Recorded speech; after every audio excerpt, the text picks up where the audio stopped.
In this video we will be exploring the manufacturing module. We will specifically be looking at the production planning and shop floor management features. So, this here is the home page. Here you can see various graphs and analytics based on your profile. On the left-hand corner you can view the action item portlet, work list monitor, favorites and other reports. These tabs will allow you to easily access any works that require your approval or amendments. Let's start by clicking on the Manufacturing tab. Today we will be exploring the functions highlighted here. These features are primarily used for planning and managing your production process and shop floor capabilities. It should be noted that we are only showing a fraction of the things you can perform with the manufacturing module. With a complete set you can manage all your manufacturing requirements with ease. Let's have a brief run-through of the workflow we will be exploring today. So this image here is the overall process workflow for Proverp. With Proverp you can improve your procure to pay, order to cash, production to inventory, and general ledger workflows. In this video we will primarily be looking at the production to inventory section. We'll start off by creating a work order, which will automatically generate a production order. In the production order we will create and approve a raw material request. Once approved we begin the production stage. Once completed, the production order and item goes through a quality control request, where it is reviewed. Finally we create, submit and approve store credit for this item and complete the production order. So, let's start by clicking on the Production Planner button. In this page you can view your manufacturing production plan categorized by item type and month. Generally a plan is created at the beginning of a year based on your sales forecast and seasonal trends. So, this production planner will automatically generate purchase requisitions for raw materials procurement and generate a production order based on lead times and batch quantity. Now, a production order can either be generated through the planner or ad hoc. Now let's have a look at another way to generate a production order, through the work order function here. You will notice a table with all the existing work orders, categorized by date, item ID, customer, and status. Click here to create a new work order. In this pop-up we must first add in some initial information about this order, such as the item ID, quantity, due date, production plans, etc. So, I have preset some of the information in the fields for the item D, penicillamine. Let's click Save and Edit. Now here you can view and add some more details about this work order. Below a production batch is automatically created. So if there is nothing to add any further, click Submit. An approval workflow pop-up will open. Here you can set up who you want to approve this work order. Click Submit.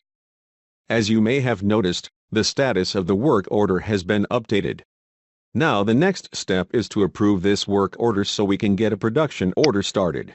So, let's log out of this account and log in as the approver to complete this process. Once logged in, you will notice that I can see all the work items that require my amendments or approvals. Let's click here to approve the required work order. Here you can view all the work orders that require your approval. You can mass approve all these items, however we can also click on this order and review the information given. If everything looks good, we can apply a digital signature and click Approve. Now let's log out and log back into the account we were in previously. Since we completed the work order, now the next step is the production order. Here we can view all the existing production orders. As you may have noticed, the work order we created previously has automatically generated a production order. All of the information we set up in the work order has been translated to this route card. Now as you manufacture a product, you simply have to follow along this route card to know the progress of the process and track any setbacks. If we scroll down, you will notice various sections for process stages, bill of materials, process steps, quality control records, packages, store credit, recoverable items and byproducts. We will be running through each of these sections as we go through the production process. So all this information shown is pre-populated through the production item setup function. Before we go through the production process, let's have a look at this feature. Now, let's search for D-penicillamine, since we will be going through its production process. Here you can view all the general information about this product and the setup information, such as the pricing, stages, bills of materials, steps, recoverables, etc. So the information that is preloaded in the production order we just looked at is generated from this setup page. The toolbar here allows you to further edit this item and view additional information. For example, clicking on this button here will show the production and distribution analysis graph for this product. Now, if we click on this tab here, we can view the production stages. In this case there is only one stage, however you can split up the manufacturing process of any item into multiple stages based on your specific organization's method and process. This here is the bill of materials. These are the materials that are required to create the product. As each material is acquired, the status is updated to the root card we created before. You can also create new bills of materials by clicking here. Let's move on to the production steps section. Each stage can be divided into multiple steps. You can view those steps here, and also edit and manage these steps individually. The next section is the recoverable items. This is where you can track the items that you can reuse or recover from the manufacturing process. Now let's head back to the production order for D-penicillamine. So the first step in the production process is reserving the bill of materials. So if we click here, and click this button, this modal dialog here will give me all the information I need about the material I want to reserve, such as the pick area, net stock, quantity and inventory type. Once we are done reviewing these materials, click Submit. An approval workflow will automatically pop up, where you can set up who is going to review and approve this reservation.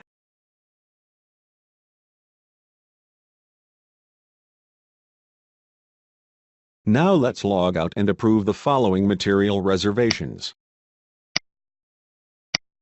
I can see the approvals required here. Let's click here. So, let's click on the material request for the production order previously created. Now we can review the request in detail, and apply a digital signature and click Approve. Now the approval process is done. Let's go back to the production order page for penicillamine. So, now we can begin the production process. Before that, we need to add in an estimated start date, end date. Once this is done, click Start. Now if we scroll down, the first process step is the inspection of the raw material. If we click this button, we can manage the individual process, and add any important information, such as the machine type and operators, material quantities that were accepted and rejected, and finally track the timeline of the process. This is the same for every other process step as well. Now if the production process takes little time and does not require updates every step of the way, we can also go to the Production Stages section and click on this button. Here we simply fill in the finish date, the output quantity, and the quality department required to review this order, and click Finish. So, this will automatically complete all the process steps we went through below. The next step is the quality control request. For this we need to first add in the packing information for this process. Then we click on the QC request button up here. This will automatically generate a quality control request form. This request will be sent to the quality control department for review. So now let's log in as a quality control user and review this request. In this page I can manage all the quality control requests for every compliance event and from every department. Let's go ahead and click on the QC request for the production order of D-penicillamine. Here you can review the quality control form and add in some more required information such as the batch and lot numbers, serial number, size, count and other important information about this product. Now that I've set those fields, let's click Submit, and set up the workflow for this QC request. As you'll notice, the page will refresh and the status of the request will be updated. Just as previously done, we will log in as the approver to complete this QC request. Click here. So, let's first click and review the quality request. If everything looks good, let's approve the specified quality control request through a digital signature. Now let's head back to the previous user account. Let's access the production order we have been working on. Since we previously added in the package information and also created a quality control request, these details are automatically linked to this root card so you view and track this information from this page itself.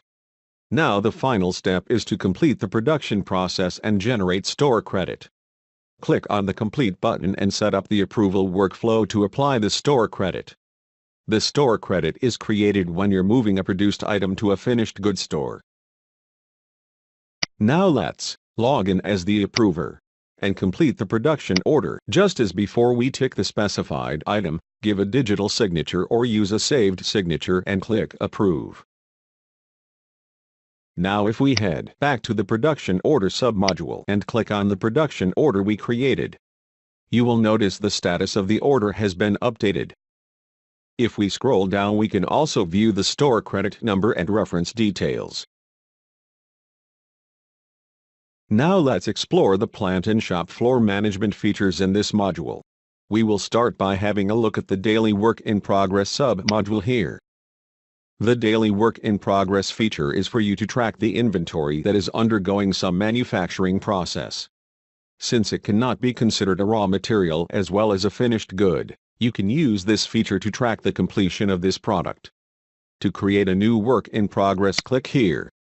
For this you need to add the machine, shop, shift, process, root card, machine breakdown and other information. Let's head back and take a look at the Production Worklog sub-module here. In this sub-module you can track the worked times and submit a log, based on the root card, process and the machines. So we start off by selecting a root card, detailing the estimated start and end dates, then we choose the process and do the same thing. Finally, in the third step we choose the machine, and specify the quantity it produced, reworked and rejected, and the hours it was utilized. Now let's have a look at the machine utilization feature here. In the table below you can view all the machine's utilization times, and is categorized by shop, shift, and the type of machine. You can create a new log by clicking this button. Finally, let's have a look at the manufacturing reports feature. You can find this submodule here. In this page you view the summary and some graphical information about a specific product. Once you specify the name and the date range, you can view the costing and consumption reports for this product.